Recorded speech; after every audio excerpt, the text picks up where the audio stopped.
নবীর প্রতি ভালোবাসা, আপনার উষ্ণ ভালোবাসা অন্তরের মধ্যে পয়দা হবে। আল্লাহু আকবার।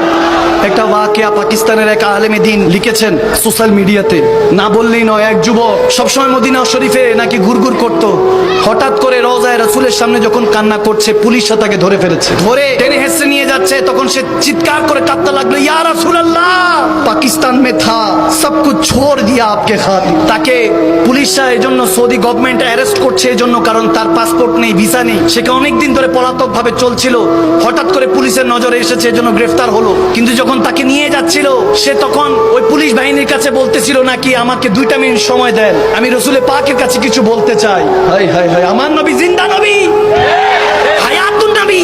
মুমিনের করিব থাকেন, বলে যে মুমিন আমরা কেন সালাতু সালাম পড়ছি দাঁড়িয়ে? নবী কি আমাদের মজলিসে এসেছে, মাহফিলে এসেছে? না না, নবী কি মজলিসে আসবে? আন-নবী আওলা বিল মুমিনিনা মিন আনফুসিহিম, মুমিনা মিন আনফুসিহিম। নবী মুমিনের জানার চাইতে নিকটে আসবে। কি মুমিন হলে তো অন্তরেই থাকে। আপনি মুমিন না, এজন্য দেখেন না, যারা দেখে তারা তো দাঁড়িয়ে সালাতু সালাম দেয়। ওই যুবক দৌড়ায় গিয়ে বলতেছে, ইয়া রাসূলুল্লাহ, সব ছোড় কা আয়াত আপকো তো পাতা হ্যায়, ইনকো नहीं पता।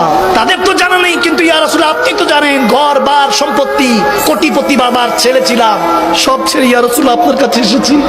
আজকে নিয়ে যাচ্ছে, আমাকে পাঠিয়ে দিবে আমার দেশে, আমি থাকতে পারবো না, কিছু একটা করেন। বলতে দেরি নাই, দেখতেছে ওই পুলিশ বাহিনী বলে, এবং ওই আলেমে দ্বীন দেখতেছেন, পাকিস্তানের একজন স্কলার দেখতেছেন, ছেলেটা গড়িয়ে পড়লো, জমিনে লুটে পড়লো। তারা মনে করেছেন বেহুশ, কিন্তু ভালো মতো নজর করে দেখেন, খেয়াল করে দেখেন, তার রূপ পারভাস করে গিয়েছে ওখানে, ওখানে ইন্তেকাল করেছে। আরে চাওয়ার মতো চাওয়া সাজাতে জান্নাতুল বাকি ওখানে নসিব হয়েছে। আমার কামলি